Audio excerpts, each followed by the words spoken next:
আসন্ন নতুন বছরে অর্থাৎ আগামী 6ই জানুয়ারি বীরভূমে আসছেন তৃণমূল কংগ্রেসের সর্বভারতীয় সাধারণ সম্পাদক অভিষেক বন্দ্যোপাধ্যায়। তার সফরকে ঘিরে ইতিমধ্যে জেলা জুড়ে শুরু হয়েছে জোরদার প্রস্তুতি। সেই প্রেক্ষিতেই বোলপুরে তৃণমূল কংগ্রেসের দলীয় কার্যালয়ে অনুষ্ঠিত হয় দলের কোর কমিটির আগাম গুরুত্বপূর্ণ বৈঠক।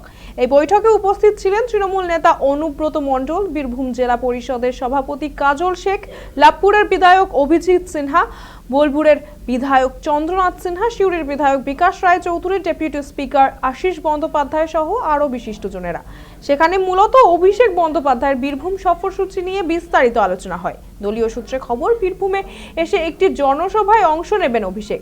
এদিন বৈঠক শেষে এসআইআর প্রসঙ্গেও মন্তব্য করেন তৃণমূলের নেতা অনুব্রত মণ্ডল। এদিকে দলীয় সূত্রে আরও জানানো হয়েছে, আগামী 31 তারিখ জেলা কমিটির বৈঠক অনুষ্ঠিত হবে। সেই বৈঠকেই সংগঠন সংক্রান্ত একাধিক গুরুত্বপূর্ণ প্রস্তাব পেশ করা হবে। পাশাপাশি আগে থাকা 3টি কমিটিকে পুনর্বিবেচনা করে নতুনভাবে গঠন করার সিদ্ধান্তও নেওয়া হবে। সব মিলিয়ে অভিষেক বন্দ্যোপাধ্যায়ের বীরভূম সফরকে কেন্দ্র করে তৃণমূল কংগ্রেসের অন্দরে যে তৎপরতা চরমে উঠেছে তা বলাই বাহুল্য।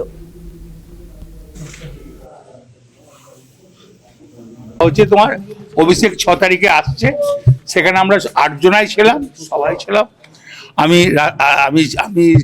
আশিস দা, রানা সিং, চান্দু, বিকাশ দা, তারপরে তোমার রবি ছিল, অসিত মাল ছিল, কাজল ছিল, সভাধিপতি ছিল। আমাদের আলোচনা হলো আর রামপুরহাটে জনসভা হবে, সেখানে একটা বৃহত্তম জনসভা। হয়তো না, ইলেকশন কমিশনে যখন বলেছে বয়স্ক মানুষদের কষ্ট পাচ্ছে, কষ্ট দিচ্ছে, সহ্য করতে হবে, সেটা অভিষেক মমতা ব্যানার্জি আছে, তারা চিন্তা ভাবনা করছে।